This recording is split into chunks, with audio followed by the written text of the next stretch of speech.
Bonjour et bienvenue dans cette nouvelle émission Kangouska de ce vendredi matin. Première partie des témoignages très glorieux, deuxième partie, troisième partie la prière, quatrième partie la parole puissante et cinquième partie nous parlerons de la vie éternelle avec le serviteur de Dieu Chris Ndikumana. Alors n'hésitez pas d'écouter tous les témoignages. Restez jusqu'à la fin de la vidéo parce que ça va énormément vous bénir. Que ce soit les temps de partage de la parole de Dieu, ça va énormément vous édifier et vous bâtir. Continuons d'écouter la vidéo. N'hésitez pas de liker, de commenter. Pendant les moments de prière, Dieu fait de merveilles, il fait de grandes choses et il est fidèle. Il agira certainement aussi dans votre vie. Shalom peuple de Dieu, je viens ici pour rendre mon témoignage. J'ai connu l'émission Kangouska à travers un ami, mais peuple de Dieu, je voulais dire ici, il y a Dieu dans Kangouska. Moi, pratiquement, ça me fait 25 ans que je fume la cigarette, l'alcool, la drogue. Je suis fatigué, je ne savais plus quoi faire.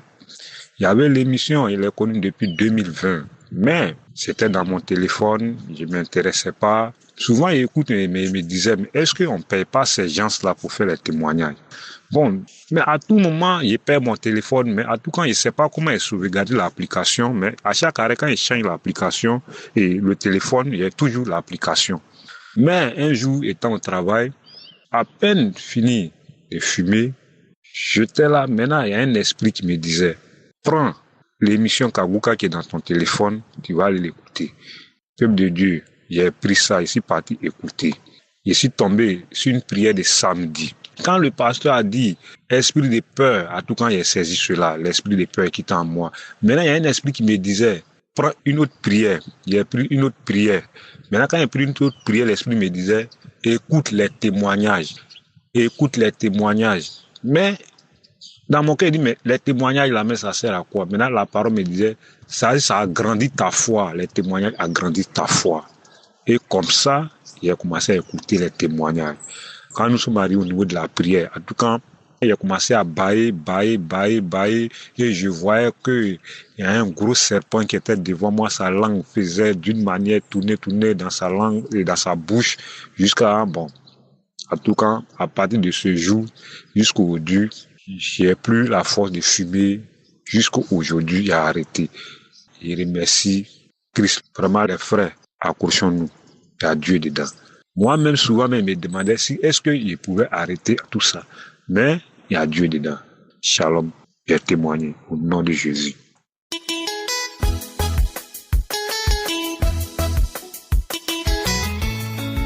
Shalom, peuple de Dieu.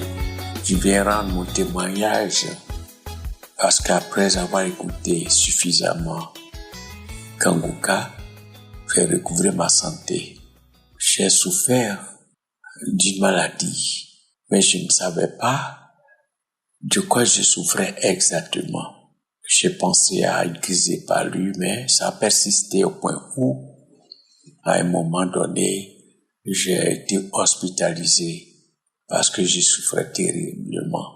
Et c'est dans mon lit d'hospitalisation qu'on a découvert que je souffrais de la maladie du diabète. Ça a été très difficile, au point où même je suis tombé dans un petit coma diabétique. J'ai dû passer près d'un mois dans un lit d'hôpital. Et quand je suis sorti, évidemment, j'ai été mis sous traitement. Mais je n'étais pas intéressé. Je disais que j'allais guérir, mais par la prière, simplement. Mais je ne savais pas que Kangouska existait. Et c'est autour de moi qu'il m'a été conseillé d'écouter. J'ai une amie qui m'a dit, papa, il faut écouter Kangouska. C'est comme ça qu'elle m'a envoyé l'application et je l'ai faite immédiatement. Bon, j'écoutais régulièrement. Autour de moi encore, les parents qui sont du corps de la santé n'arrêtaient pas de dire attention au terrain. Je dis que je vais guérir. au travers de la prière quotidienne de Kanguka. Et c'est comme ça que je me suis mis à la prière. Et un jour, je suis allé dans une clinique pour faire mon bilan. Et j'ai été surpris. Et quand le médecin m'a dit tout va bien, la glycémie tu as 0,60, 68, tout va bien. Je suis tombé des nues que la prière de Kanguka, j'ai été surpris parce que je n'ai pas eu quelque chose qui signifie que je vais être guéri et que les signes invocateurs, je les ai pas eus, mais j'ai été guéri. Je me porte très bien et je viens aussi rendre témoignage tout en disant merci à Christ, merci à sa famille, merci à ses partenaires et à tous ses intercesseurs qui n'arrêtent pas de prier pour nous, d'intercéder pour nous nuit et jour, et que tous nous ayons la force de rendre témoignage afin que les uns les autres en profitent. Que le Seigneur nous garde, que le Seigneur protège Christine et tous ses partenaires. Ainsi j'ai témoigné. Amen.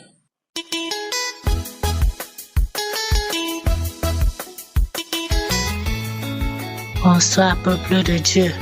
Je viens témoigner la gloire de Dieu dans ma vie. Je suis tombée malade en 2018 et je suis allée à l'hôpital. On m'a détecté séropositif. De 2018 à 2021, j'ai encore eu une toux sèche. C'est en 2021 que grâce à une maman qui me parle de Kanguka, et j'ai immédiatement téléchargé l'application. J'ai commencé en novembre 2021. J'ai commencé à suivre les prières. Je toussais, je ne dormais pas. Je me sentais pas bien. 2 semaines après, j'ai eu une nuit où je n'ai pas fermé l'œil. Je n'ai pas dormi. Je me suis gratté toute une nuit. Je ne dormais pas. Je me suis gratté. Ne sachant pas ce qui se passait, je ne connaissais pas encore. 2 semaines après que je commence à prier avec l'homme de Dieu, avec Christ, j'ai eu cette manifestation-là. Le matin, quand je me lève, je me suis plainte que j'ai eu une crise. Je n'ai pas dormi, alors que c'était une visitation du Seigneur. Je suis peuple de Dieu. Comme si ça ne suffisait pas, j'ai eu beaucoup de guérisons, telles que cette toux sèche-là qui a guéri. Net après la croisade de Douala, je suis allée, j'ai assisté à cette croisade-là. Et en rentrant, je ne sais même pas, je ne peux plus me rappeler de quand la toux a guéri. Je me suis rendu compte que je ne toussais plus comme avant. Je toussais, je vomissais, je crachais, mon nez coulait. C'était bizarre à voir. Les gens me fuyaient même. Partout où j'arrivais, quand je me mets à tousser, si les gens étaient assis, ils commencent à se lever un à un.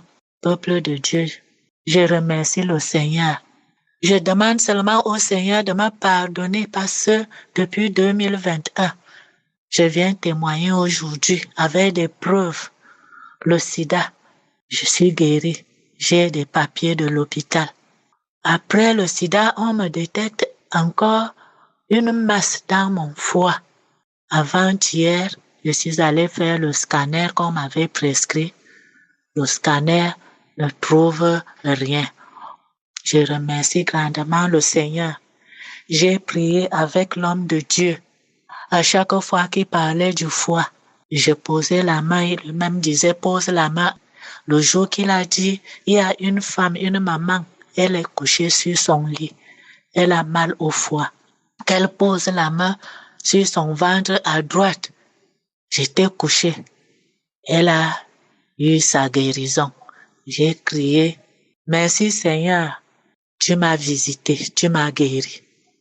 Peuple de Dieu, prions Dieu pour Jésus-Christ et son équipe, et sa famille, sa femme, ses enfants, et que Dieu continue à les garder, à les protéger, à les soutenir, à les utiliser puissamment. Il y a Dieu dans Kanguka. Pour ceux qui nient, j'ai été guéri du sida. J'ai été guéri de la toux sèche. Voilà, avant-hier, je suis guéri du foie. Je rends grâce à Dieu. J'ai eu peur à chaque moment de témoigner. Le changement que j'ai eu, c'est que je ne peux plus dormir. Si je fais 1 ou 2 jours que je n'ai pas eu d'unité de méga ou écouter la prière, ça me gêne. Peuple de Dieu, croyons en Dieu. Mettons notre foi en Dieu. Ne négligeons pas les prières de Kanguka. J'ai donc décidé de témoigner. Shalom, j'ai enfin témoigné. Amen. Guérison miraculeuse du foie. Et le Seigneur est vraiment terrible. Sa main est puissante. Il fait des signes, des merveilles, des prodiges. Et c'est lui le Tout-Puissant, Alpha Oméga, le Seigneur Jésus-Christ. Il opère des guérisons, des choses que les yeux ou les oreilles ne peuvent comprendre. Continuons d'écouter les témoignages. Shalom peuple de Dieu. Je voudrais témoigner de la grandeur de Dieu, de ce que Dieu a fait dans ma vie. Je suis une dame vivant en France. J'ai reçu Kanguka par une de mes sœurs qui habite Italie en 2019. Je suivais de temps en temps Kanguka, mais pas trop, pas de façon constante. J'écoutais les prières de l'homme de Dieu, j'écoutais les enseignements, mais de temps en temps vraiment. Je pouvais passer 1 mois sans suivre Kanguka. Mais il m'est arrivé quelque chose ces derniers temps. Je me suis réveillée un matin et j'avais très mal au sein, et le sein gauche. Et quelques jours après, j'ai constaté qu'il y avait une masse et je sentais une petite boule. Et j'ai commencé à avoir des démangeaisons au sein et commencé à avoir des douleurs au bras gauche, à l'épaule. Et quelques jours après ça encore, j'ai commencé à avoir une douleur au bras droit, au sein droit, les mêmes douleurs. Alors j'ai pris parce que j'ai téléchargé Kanguka. Alors j'ai commencé à suivre Kanguka d'une façon constante tous les jours, les enseignements de l'homme de Dieu, les prières de samedi. Donc je suivais ça tous les jours, les enseignements, je ne ratais rien. J'étais concentrée. Et comme j'écoutais l'homme de Dieu, il disait toujours, c'est pas moi qui guéris, c'est ta foi qui va te guérir, c'est Jésus qui guérit. Et même si je ne cite pas le nom de ta maladie, si tu as la foi, tu peux aussi recevoir et guérir. Même si tu vas dans les archives, tu peux aussi prendre et tu suis et tu pourras être guéri si tu as la foi. Et moi, j'ai commencé à suivre les enseignements et les prières de samedi. Et j'allais même dans les archives et je suivais tous les samedis qu'il priait. Je mettais les archives, je suivais les prières sur les malades, les enseignements, tout. J'ai beaucoup reçu. Et ça m'a transformé déjà. Ça m'a changé ma façon de prier. Ça m'a fait avancer. J'ai compris des choses dans les enseignements. Alors, un jour, l'homme de Dieu a prié. Et dans la prière de samedi, il a dit, j'ai écouté, il dit toujours d'écouter les témoignages. J'écoutais les témoignages. Et l'homme de Dieu a dit, avant la prière, j'écoutais toujours les témoignages. Et l'homme de Dieu a dit, il y a une dame, elle a une boule dans le sein gauche, elle a le cancer. Reçois ta guérison. Et je disais, je reçois au nom de Jésus, c'est moi, il m'a localisé. Et tous les jours, je suivais comme ça. Et quand il parlait de cancer de sein, un jour aussi, il a parlé de sein droit. Et comme je commençais à sentir des douleurs et des masses dans le sein droit, j'ai commencé aussi à recevoir, à dire que c'est moi. Et dans les témoignages, une dame a dit qu'elle a été guérie du cancer de sein. Et moi, j'ai dit, c'est moi. Je priais d'abord avant d'aller faire les examens. Et quand je continuais à prier, et je suis quand même allée voir le médecin, mon médecin traitant qui m'a donné une ordonnance d'aller faire la mammographie. Donc, avant que la mammographie n'arrive, je priais encore tous les jours avec l'homme de Dieu. Et J'attrapais mes deux seins et je priais toujours. Même s'ils ne citent pas le nom du cancer, moi je disais, je reçois ma guérison, je reçois mon miracle. Avant même que je ne parte faire la mammographie, ils vont dire, le miracle va s'opérer parce qu'il a dit que si tu as la foi, et moi je dis, j'ai la foi, que quand je me connecte, je reçois quelque chose et j'ai reçu. Et je disais, je reçois mon miracle. Quand je vais aller, ils ne verront rien. Les masses vont disparaître, les boules vont disparaître au nom de Jésus. L'homme de Dieu, tous les jours, quand il disait ça, je dis, je reçois au nom de Jésus, c'est moi. Quand je suivais les témoignages des femmes qui disaient, je suis guérie du cancer, que ça soit autre cancer, je disais toujours, je reçois. Moi, je reçois. Cancer de sein, je reçois. C'est moi, je suis guérie. Dieu m'a localisé. Moi, pour moi, c'est un miracle. Les médecins même ne vont plus trouver de boules ni de masse. Et je me rends compte. Hier, je pars pour faire la mammographie. C'était mon rendez-vous. J'arrive, ils font les deux seins. Ils sortent, ils me disent, madame, il n'y a rien dans vos seins. Il n'y a plus de masse, il n'y a plus de boules. Parce qu'il y avait des boules et des masses. Quand ils ont fait la radiographie, ils sont sortis, la mammo et tout, les deux médecins, ils m'ont dit non, madame, il n'y a rien dans vos seins, c'est bon pour vous, vous pouvez partir. Et j'ai crié Jésus. C'est pourquoi je suis venue pour rendre témoignage. Kanguka est vrai. Kanguka, Dieu est dedans. Les boules, les masses dans les seins, les démangeaisons, les douleurs sous les aisselles, mes bras, ça descendait. Mes côtes me faisaient mal. Mais quand j'ai fait ça, je vous assure, peuple de Dieu, je suis assise là. Il n'y a plus de mal. Et je suis partie, mes seins sont devenus légers. Ils ont fait les examens 2 fois. Parce qu'ils ont fait la première radio. Parce qu'eux-mêmes, ils ne comprennent pas pourquoi je suis là. Ils ont fait une deuxième radio. Ils sont sortis, ils ont dit, il n'y a rien. C'est pourquoi je voudrais rendre grâce à ce grand Dieu-là. Dieu est puissant. Dieu passe par l'homme de Dieu pour nous bénir. Vraiment, je voudrais dire merci à Christ, à sa famille, à tous ceux qui œuvrent dans ce ministère. Que Dieu vous bénisse abondamment. Et je dis, Seigneur, vraiment merci. Merci de continuer d'utiliser Christ pour nous faire du bien. Merci Seigneur mon Dieu. Merci pour la transformation que tu as fait pour moi. Merci pour les miracles que tu as fait dans ma vie. Je te rends grâce, je te loue, je te bénis. À toi la gloire, à toi la magnificence. Seigneur, continue d'élever l'homme de Dieu. Continue de l'utiliser puissamment pour la gloire de ton Saint-Nom. Oh, j'ai témoigné et je vous dis merci.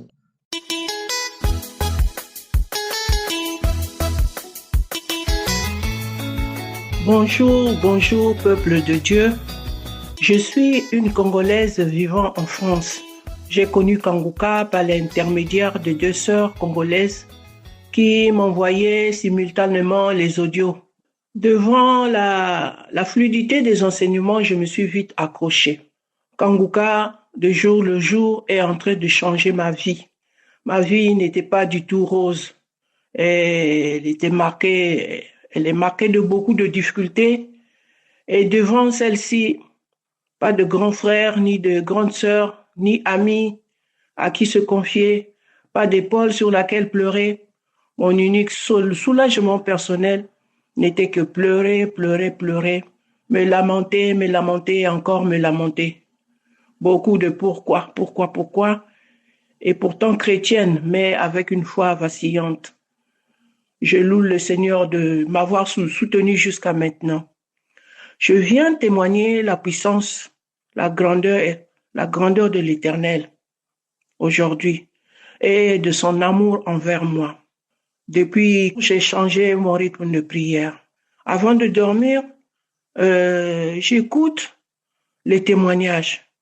Mais j'ai ajouté une prière de samedi prise comme ça au hasard, chaque fois. Je me suis toujours dit, les autres témoignent. Ils ont été visités, délivrés, guéris. Alors à quand mon tour? Vraiment. Surtout que, en suivant les témoignages, je me rends compte que les problèmes de certains sont similaires aux miens. Donc, si Dieu a fait pour eux, il peut faire pour moi aussi. Le soir du 20, en écoutant la prière Christ qu'il avait faite le samedi 11, j'étais à genoux sur le lit.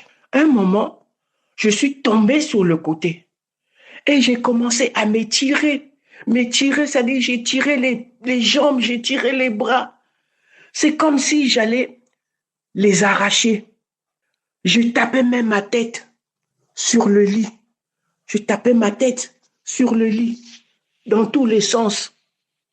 Après, je me suis mise à parler. En tout cas, je me suis rendu compte que c'était pas ma voix. Et la voix elle a dit, « Ah, c'est trop, je m'en vais.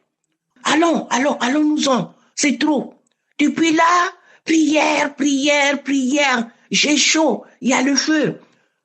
Et en même temps, je continue à me tirer. Après, la voix commençait à parler en ma langue maternelle. Oh, tu fermes ici, on ouvre là. Allons, laissons-la, prends tout. J'ai vu, à un moment donné, en quelque sorte, une ombre qui est sortie du lit là où j'étais. La prière est finie. J'ai remis la prière. Je bâillais, je crachais en même temps. Mais le crachat était une mousse blanche, quoi. De mon ventre, il y a que des gaz. Je faisais des gaz pendant la prière, là. Oh là, c'était pas possible. À la 3e fois, je n'ai plus manifesté. Mais quand le pasteur a dit Amen, moi aussi j'ai dit Amen. Je me suis sentie fatiguée, épuisée. Je répétais seulement, merci Seigneur pour la délivrance. Merci Seigneur pour la délivrance. C'est quelque chose de ouf, quoi, vraiment. Il faut le vivre vraiment. Bien-aimé, ayant la foi, le Seigneur est vivant. Il agit. Ce que j'ai vécu là, quand les autres expliquent pendant leur témoignage, je me disais, est-ce que vraiment c'est possible? Mais je l'ai vécu moi-même. Aidons-nous les uns les autres par nos témoignages. Quand on écoute les témoignages, vraiment, on se rend compte que vraiment, c'est pas une chose facile, c'est quelque chose de grand qui se produit. Je rends toute la gloire à Je suis, le Dieu d'amour. Vraiment, Jésus existe. Merci Seigneur. Merci beaucoup. C'est quelque chose que je ne pourrai jamais oublier. Et après, je n'ai senti aucune douleur de la manière que je me tirais les jambes, les pieds, tout le corps. Je n'ai senti aucune douleur et les jambes craquaient en même temps. Quand je secouais les bras craquaient. Vraiment, c'est une délivrance que j'ai reçue. J'ai dit merci. Merci Seigneur. Merci. Shalom. J'ai témoigné.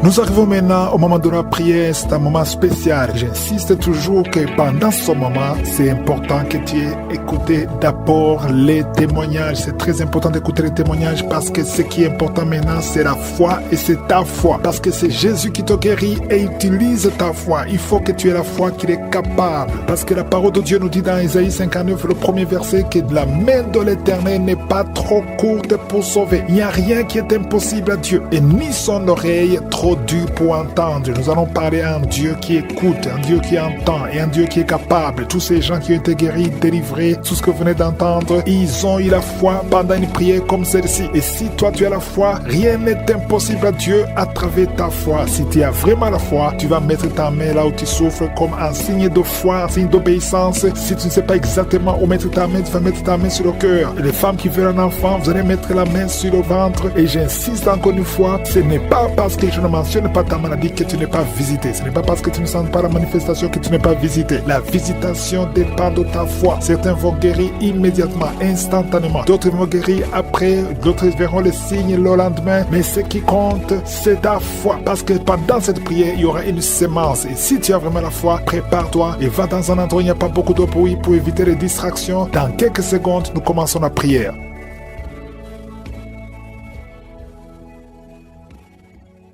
Éternel des armées, Dieu vivant, Sabaoth, je te remercie pour ta présence, merci pour la visitation, merci pour les témoignages, tous ceux qui ont témoigné, Seigneur, que toute la gloire te revienne. C'est toi qui peux guérir, c'est toi qui peux sauver, c'est toi qui peux libérer. Je te remercie pour la visitation, je te remercie pour tous les enfants qui sont nés à travers ces prières. Si tu es avec un enfant qui est né à travers la prière de samedi, mets la main sur cet enfant. Je déclare la victoire et la protection et l'assistance divine. Que ton ange les touche tous, Seigneur. Je te demande, Seigneur, tous les enfants qui sont nés à travers ces prières. Au nom de Jésus, je te remercie pour toutes les femmes qui sont enceintes. Mets la main sur ton ventre si tu es enceinte. Je détruis l'esprit de fausse couche. Je détruis, Seigneur, je proclame, Seigneur, que tous ces enfants vont naître en bonne santé. Tout ce que le diable a planifié comme fausse couche, que ça soit néanti au nom puissant de Jésus. Merci pour la visitation. Il y a beaucoup de gens qui sont visités. Il y a quelqu'un qui est en train de crier. Depuis que j'ai commencé, tu es en train de crier, tu es en train de courir partout. Il y a des gens qui essaient de te retenir. Au nom de Jésus, tous ces esprits qui parlent, il y a des esprits qui brûlent. Je les ordonne, je vous ordonne de sortir, quitter son corps pour du bon, parce que c'est la maison de Dieu. Alléluia, vous avez lié cette sœur depuis des années. Ça fait beaucoup d'années que vous la liez. Vous avez essayé de la tuer. Il y a l'esprit de suicide. Sortez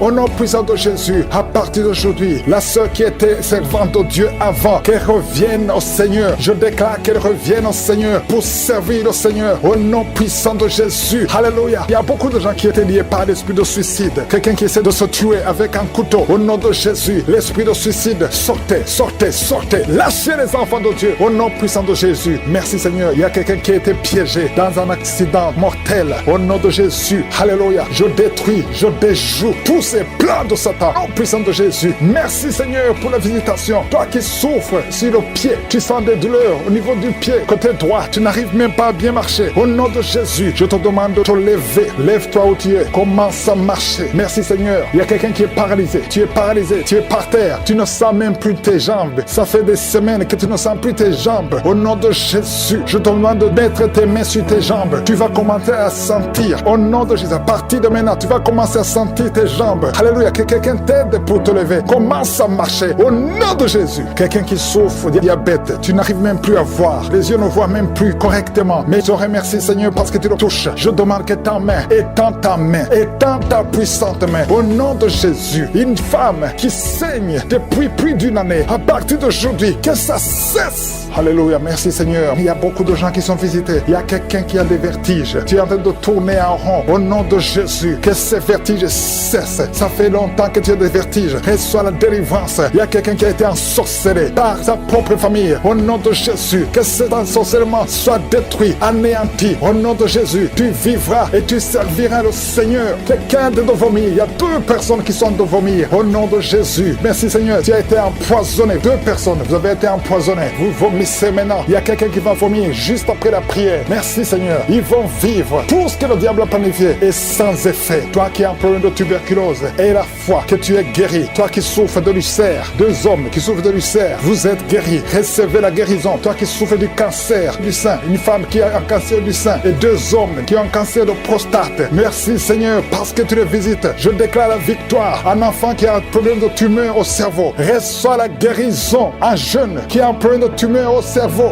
Reçois la guérison maintenant même. Au nom de Jésus. Merci Seigneur. Je te remercie pour toutes les femmes qui prient, qui veulent un enfant. Toi qui viens de passer 14 ans de stérilité. Toi qui viens de passer 18 ans. Au nom de Jésus. Un couple qui vient de passer 9 ans. Ça fait 9 ans que vous attendez. Au nom de Jésus. Le Seigneur vous visite. Merci Seigneur. Il y a 2 femmes qui viennent de passer plus de 20 ans. Au nom de Jésus. Tu as tout fait. Parmi les 2, une a conçu une fois. Juste 2 ans après le mariage. Tu as conçu. Mais l'enfant est mort dans le ventre. Mais maintenant tu vas concevoir l'enfant qui va naître. Il y a 2 femmes. Plus de 20 ans. Vous allez concevoir cette année même. Au nom puissant de Jésus. Merci Seigneur. Je prie pour cette femme qui chaque fois qu'elle conçoit, ça fait 8 fois que tu as conçu. Et chaque fois que tu conçois, l'enfant meurt. N'attends même pas 2 mois. Je détruis cette malédiction. Je demande que la victoire, la bénédiction d'Abraham, l'œuvre de la croix, alléluia, c'est que tu as fait Jésus sur la croix, affecte cette femme et afin qu'elle puisse concevoir. Merci Seigneur. Il y a quelqu'un qui est étouffé. Chaque fois, tu es étouffé. Tu n'arrives même pas à respirer. Au nom de Jésus, merci de le visiter. Il y a un homme qui est sous dialyse. Chaque fois que tu pries, tu es découragé. Tu avais abandonné. N'abandonne pas. Parce qu'il y a un ange qui te visite. Merci Seigneur de le visiter. Merci pour tout ce monde Seigneur. Il y a quelqu'un qui porte une ceinture à cause du dos. Reçois la guérison. Tous ceux qui souffrent au niveau du dos, mettez la main sur le dos. Au nom de Jésus. Merci Seigneur. Il y a quelqu'un qui est en train de vomir encore. Tu vomis. Il arrive que tu vomis même le sang. Mais le Seigneur te délivre. Au nom de Jésus. Il y a quelqu'un qui sent beaucoup de chaleur dans le ventre. C'est une femme. Tu n'es pas enceinte, mais tu sens la chaleur. Le Seigneur te délivre. Je demande à tout le monde de remercier le Seigneur. Même si tu n'as rien senti. Aie la foi. Ouvre la bouche. Remercie le Seigneur. Il y a la délivrance. Il y a la libération. Merci Seigneur. À toi seul la gloire. À toi seul l'honneur. Pour des siècles et des siècles. C'est dans le nom de Jésus que j'ai prié. Amen.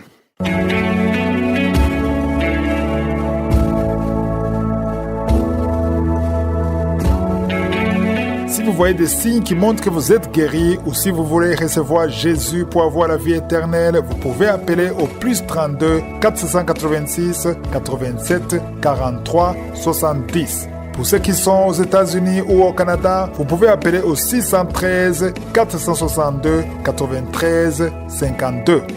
Écoutons maintenant la parole de Dieu ce matin. Après avoir prié, il est important d'avoir les lumières sur la base de la parole afin de pouvoir sceller et maintenir notre guérison. Alors la parole aussi, elle est très importante car c'est la parole qui nous sécurise, qui est notre plus grande protection. Que les lumières données ici par les serviteurs de Dieu vous édifient davantage. Maintenant, je vous laisse écouter la parole. Shalom. Je voudrais encourager toute personne qui n'a pas la paix dans son cœur.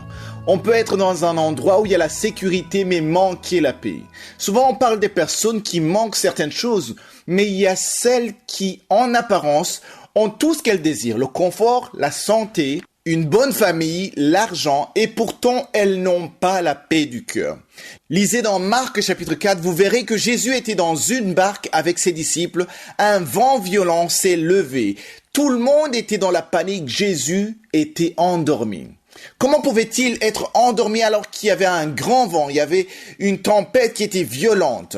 Il a pu dormir parce qu'il avait la paix du cœur. Il était calme, il était rassuré intérieurement et savait que rien de grave ne pouvait lui arriver. La paix du cœur va de pair avec la foi. Lorsque Jésus s'est réveillé après avoir ordonné à la tempête de se calmer, il leur a demandé pourquoi ils avaient si peu de foi.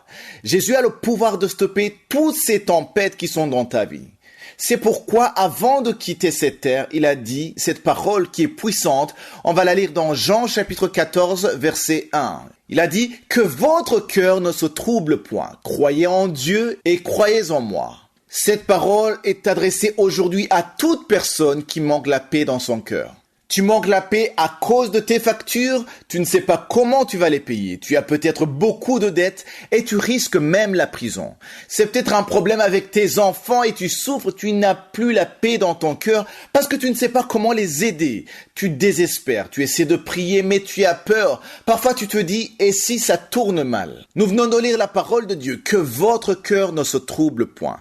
Il n'a pas dit que vos pensées ne vous troublent point, mais que votre cœur ne vous trouble point. Jésus ajoute, croyez en Dieu et croyez en moi. Pourquoi? Parce que Jésus nous justifie devant Dieu.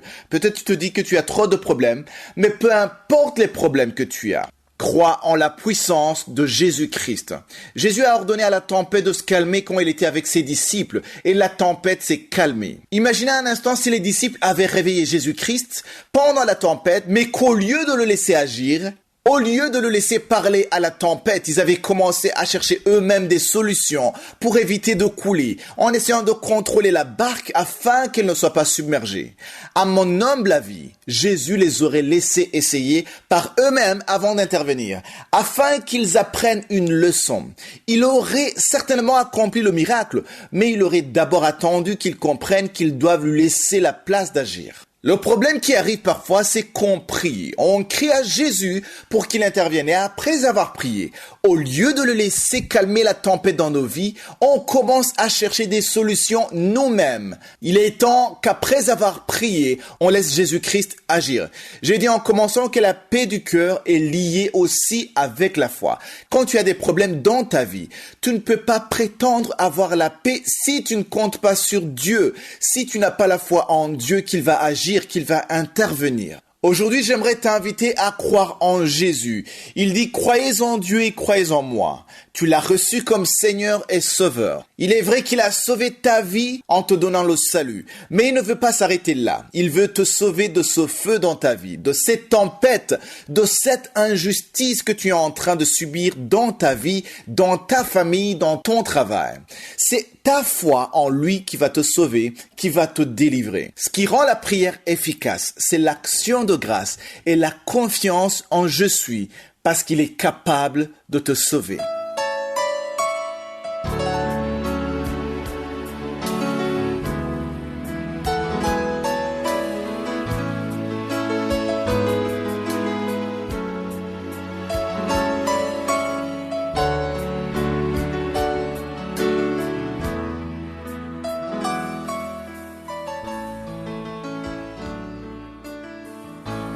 Nous sommes maintenant dans le moment réservé pour l'enseignement. Nous continuons à étudier la lettre de Paul à Tite, un enseignement que nous avons commencé le 11 mai. Hier, je vous parlais des choses très importantes. On parlait des conditions requises pour devenir pasteur ou ancien de l'église ou évêque. Je vous ai dit qu'à l'époque des apôtres, quand on parle d'anciens des églises, c'est ce qu'on appelle aujourd'hui les pasteurs. Les pasteurs que nous voyons aujourd'hui qu'on appelle pasteurs, à l'époque, on les appelait les anciens de l'église. C'est le conseil des anciens qui était présidé par le pasteur principal, mais les anciens de l'église avaient tous l'autorité sur les fidèles dans l'église.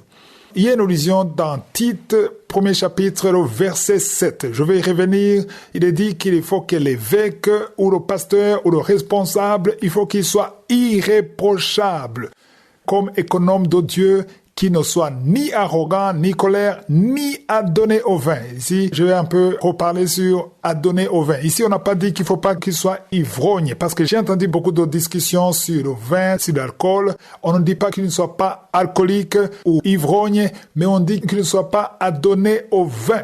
En anglais, on dit « not given to wine ». Donc, c'est-à-dire que pourquoi est-ce qu'on dit que le responsable dans l'église, le pasteur ou l'ancien ne doit pas consommer de l'alcool? Parce qu'il faut qu'il reste lucide. Quand tu consommes l'alcool, il y a des risques que tu sois enivré et que tu sois dominé ou guidé par l'alcool. Voilà pourquoi Paul écrit souvent en disant qu'il ne faut pas s'enivrer du vin, mais il faut être rempli du Saint-Esprit. Donc, il compare le vin au Saint-Esprit parce que quand tu consommes trop de vin, tu vas t'enivrer et le vin va te pousser à faire des choses que tu ne veux pas faire. C'est-à-dire que tu vas te soumettre au vin ou à l'alcool. Et quand tu es rempli du Saint-Esprit, tu vas te soumettre au Saint-Esprit. Voilà pourquoi il insiste que le serviteur de Dieu, le pasteur, l'ancien, il faut qu'il soit rempli du Saint-Esprit. Et il dit aussi qu'il ne faut pas qu'il soit violent, mais il termine en disant qu'il ne doit pas être porté à un gain déshonnête. En anglais, on dit not greedy for money. Autrement dit, il ne faut pas qu'il soit cupide.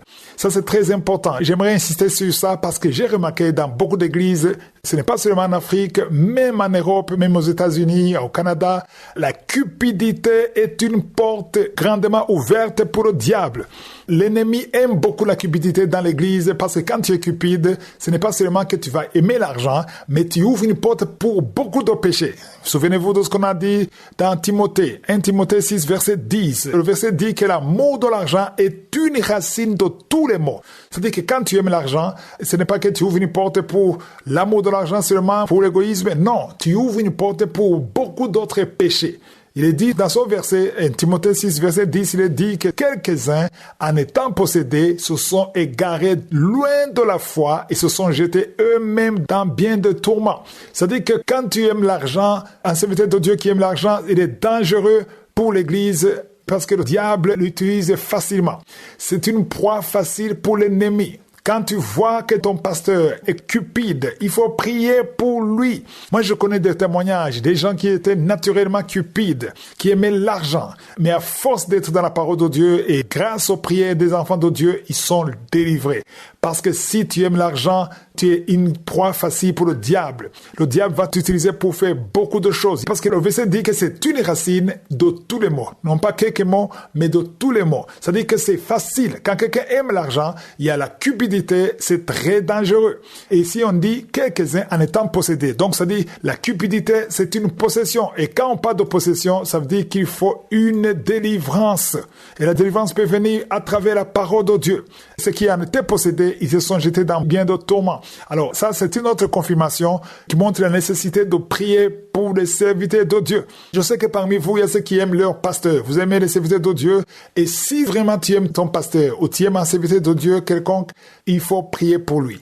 Tu ne peux pas dire que tu aimes un serviteur de Dieu et que tu ne pries pas pour lui. Parce qu'il est déjà une cible du diable. Le diable veut utiliser ton pasteur pour détruire l'église. Pourquoi le diable attaque les serviteurs de Dieu? L'objectif, c'est de gagner le plus grand nombre d'âmes possible, de les détacher du Seigneur. Alors, quand tu pries pour un serviteur de Dieu, Dieu envoie des anges pour la protection. Priez pour vos pasteurs, priez pour le serviteur de Dieu. Si je suis le vœu, demain je vais continuer sur ce même point parce que c'est très important. Et il faut qu'on en parle. Lorsque vous commencez à prier pour les serviteurs de Dieu, Dieu fera quelque chose de spécial. Terminons maintenant avec cette partie de l'écoute de la parole sur la vie éternelle et sur ses bienfaits. Ces lumières, j'espère que jusqu'ici, ça vous édifie, ça vous bâtit et ça vous aide énormément. Continuons d'écouter avec le serviteur de Dieu, Chris Ndiku Mana. C'est un temps spécial et j'espère que cette vidéo va énormément vous édifier. N'oubliez pas de liker, de commenter, de vous abonner afin de ne pas manquer les prochaines séances de vidéos. Que le Seigneur vous bénisse. Dans 2 Chroniques 30, verset 9.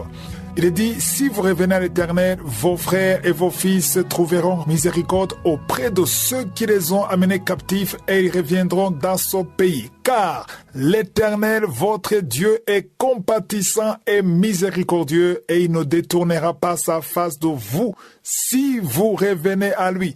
J'aimerais insister sur la deuxième partie qui dit que l'Éternel est compatissant et miséricordieux. 2 choses. Il est compatissant, il est miséricordieux et il ne détournera pas sa face de vous si vous revenez à lui. Quand on met si, ça veut dire qu'il y a une condition. Ça veut dire que je m'adresse à tout le monde. Si tu sens que tu es pécheur, tu es lié par un péché quelconque, ça veut dire que ce péché te détache de Dieu, t'éloigne de Dieu, et tu es très loin de la présence de Dieu, et tu fais tout ce que tu veux, tu fais tout ce que la chair te demande, mais la parole de Dieu te dit que notre Dieu est compatissant et miséricordieux. Ça veut dire que quand tu pêches contre Dieu, contre la parole de Dieu, il est miséricordieux et compatissant, et il ne détournera pas sa face de toi si tu reviens à lui. Donc il y a une condition, c'est revenir à lui. Que veut dire revenir à l'Éternel? Que veut dire revenir à Dieu? Ça dit que tu reconnais que tu es pécheur et que tu viens devant lui, peu importe ce que tu as fait. C'est ça qui est très important. Peu importe ce que tu as fait dans ta vie, si tu viens à lui avec un cœur de repentance, tu seras pardonné. Tu ne peux pas entrer au ciel si tu n'es pas pardonné. Tu ne peux pas aller au paradis si tu n'es pas pardonné. Et le pardon de Dieu est toujours disponible à condition que tu reviennes à lui. Ce matin, j'aimerais insister sur la partie qui dit revenir à lui. Si on dit revenir à lui, ça dit que tu étais parti loin de Dieu. Ça dit que si tu vis dans la masturbation, dans la pornographie, dans le mensonge, dans l'adultère, ou bien tu fais tout ce que tu veux, tu ne pries pas, tu fais tout ce que la chair te demande, tu t'amuses comme tu veux, c'est-à-dire que tu es très loin de Dieu. Et si la trompette sonnait aujourd'hui, tu vas rester ici. Si tu mourrais dans cet état, tu ne pourras jamais aller au ciel parce que tu es très loin de Dieu. Voilà l'opportunité qui t'est donnée ce matin de revenir, faire demi-tour. Dis, je reconnais que je suis pécheur, je reconnais que je me suis éloigné de toi et tu veux te repentir. Et à la même minute, quand tu vas te repentir, le Seigneur va effacer tous tes péchés et tu seras vu comme juste. C'est quand la parole de Dieu dit que nous sommes justifiés. Être justifié, c'est-à-dire que tu es considéré comme juste alors que tu n'es pas juste. Tu es considéré comme saint alors que tu n'es pas saint. Tu es considéré comme pur alors que tu n'es pas pur. Ça, c'est vraiment une grâce. Être justifié. C'est pour cela que la parole de Dieu dit dans 2 Corinthiens 5, 17 que si nous venons à Christ, les choses anciennes sont passées et voici toutes choses sont devenues nouvelles. Donc, tu deviens une nouvelle créature si tu prends la décision de venir à Jésus. Et son message, c'est un avertissement pour toi qui vis comme tu veux. Ça fait des années que tu fais tout ce que tu veux, mais tu ne connais pas le jour de ta fin.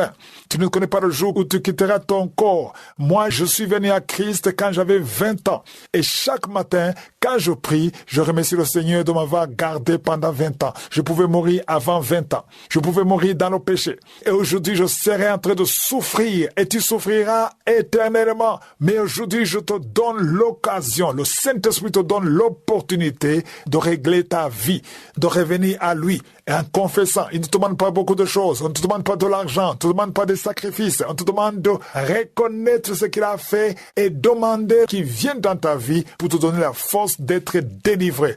Il y a beaucoup qui m'écoutent, vous êtes dans la fornication. Il y a beaucoup de jeunes qui sont dans la fornication, dans la masturbation, dans la pornographie. Le Seigneur veut te libérer. Il y a même des couples mariés qui vivent une vie d'adultère. Le Seigneur veut te libérer. Tu seras libéré. Viens à Jésus tel que tu es. Toi qui triches, toi qui mens au travail, toi qui consultes les féticheurs alors que tu es chrétien. Tu vas à l'église, en même temps tu vas voir des féticheurs. Tu as des gris-gris dans ton sac, dans tes habits. Tu as des gris-gris. Va les brûler. Ne consulte plus le féticheur. Ne va plus chercher les sorciers parce que le Seigneur te cherche. Même toi qui vis une vie organisée, disciplinée, tu as besoin de Jésus. Tout le monde a besoin de Jésus parce que tu ne sais pas le jour où tu quitteras ton corps. Il suffit de te mettre à genoux, d'appeler Jésus, de te repentir, de reconnaître ce qu'il a fait. Le sang de Jésus a coulé pour toi. Si tu veux l'assistance en serviteur de Dieu, tu peux appeler sur WhatsApp au plus 257 76 315 000.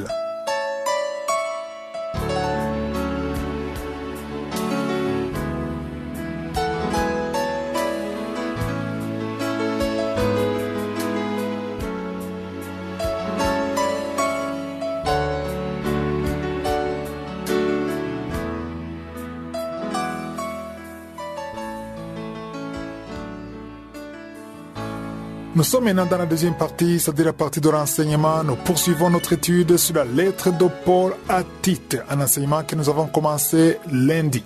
Hier, je terminais en vous parlant de l'importance de prier pour les serviteurs de Dieu et j'aimerais encore une fois insister aujourd'hui. J'ai remarqué que beaucoup de chrétiens ne comprennent pas l'importance de prier pour les serviteurs de Dieu. Prie pour ton pasteur, prie pour ton guide spirituel. Il a besoin de tes prières parce que ce sont des prières qui couvrent les serviteurs de Dieu. Les serviteurs de Dieu sont couverts et protégés par les prières. Quand tu pries pour un serviteur de Dieu, l'Esprit de Dieu déploie des anges pour le protéger et pour l'inspirer. Si vous aimez Kanguka, vous aimez l'émission Kanguka, vous aimez les enseignements de Kanguka, priez pour moi parce que j'ai besoin de la grâce de Dieu chaque jour. C'est la grâce de Dieu qui me permet de voir ce que je dois vous partager. Si on entend des témoignages tous les jours, c'est parce qu'il y a une grâce de Dieu qui passe par cette émission, qui touche les cœurs de gens. Beaucoup de gens sont changés, sont transformés, il y a des guérisons. Voilà pourquoi j'ai besoin de vos prières et priez pour vos pasteurs là où vous priez, c'est très important. Un serviteur de Dieu peut connaître la parole de Dieu et avoir une grande connaissance, mais cette parole de Dieu n'a pas d'impact, n'a pas de puissance. Tu peux avoir la vérité et cette vérité n'a pas de puissance parce que tu manques de prière. Oui, bien sûr, le serviteur de Dieu doit prier pour lui, mais quand les autres prient pour lui, ça donne une plus grande force. La parole de Dieu est fortifiée, elle est amplifiée par les prières des saints. Et si un serviteur de Dieu demande la prière, ce n'est pas de la faiblesse. C'est très important. Ce n'est pas de la faiblesse, mais c'est la révélation. J'aime comparer la prière à du carburant. C'est la prière qui donne la force. Aujourd'hui, j'aimerais qu'on étudie sur Tite, le premier chapitre, verset 6. Le verset 6, il dit, « S'il se trouve quelque homme irréprochable, marié d'une seule femme et ayant des enfants fidèles. » Ici, il est en train de guider Tite en lui montrant comment choisir les serviteurs de Dieu, les anciens ou les pasteurs. Il dit, il faut qu'il soit un mari d'une seule femme. Nous, aujourd'hui, on ne comprend pas ça, mais à l'époque, c'était très important de préciser qu'il doit être un mari d'une seule femme. Pourquoi? Parce que la polygamie était acceptée. Dans l'Ancien Testament, c'était normal d'avoir 2, 3, 4 femmes. Vous savez que David avait plus d'une femme, Abraham avait plus d'une femme, et c'était normal. On n'a jamais reproché quelqu'un d'avoir 2, 3 femmes. Mais aujourd'hui, dans le Nouveau Testament, pour servir, pour être pasteur, pour être ancien, pour être diacre, tu dois avoir une seule femme. Alors ici, je dois encore donner la lumière. On ne dit pas qu'il faut être marié pour être ancien. On ne dit pas qu'il faut être marié pour être évêque ou pasteur. Parce qu'il y a des doctrines où, quand tu n'es pas marié, tu ne peux pas être consacré pasteur ou ancien ou diacre. Ce n'est pas ça. Parce qu'ici, la condition, ce n'est pas d'être marié. La condition, c'est d'être marié à une seule femme. Si tu es marié, d'avoir une seule femme. Parce que Timothée lui-même, Timothée n'était pas marié, mais il était pasteur. Il dirigeait une église. Il supervisait même des églises. Paul n'était pas marié, il était célibataire, mais il dirigeait des églises. Donc la condition, ce n'est pas d'être marié, la condition, c'est d'avoir une seule femme. Pour nous aujourd'hui, à notre époque, on ne voit pas d'importance de préciser que c'est une seule femme. Mais si tu vas dans des pays musulmans et tu prêches l'évangile à des musulmans qui sont polygames, là tu dois préciser que pour qu'ils soient pasteur ou ancien, il faut qu'il ait une seule femme. S'il a deux femmes, il n'est pas qualifié pour être pasteur. S'il a deux femmes, il n'est pas qualifié pour être ancien ou diacre.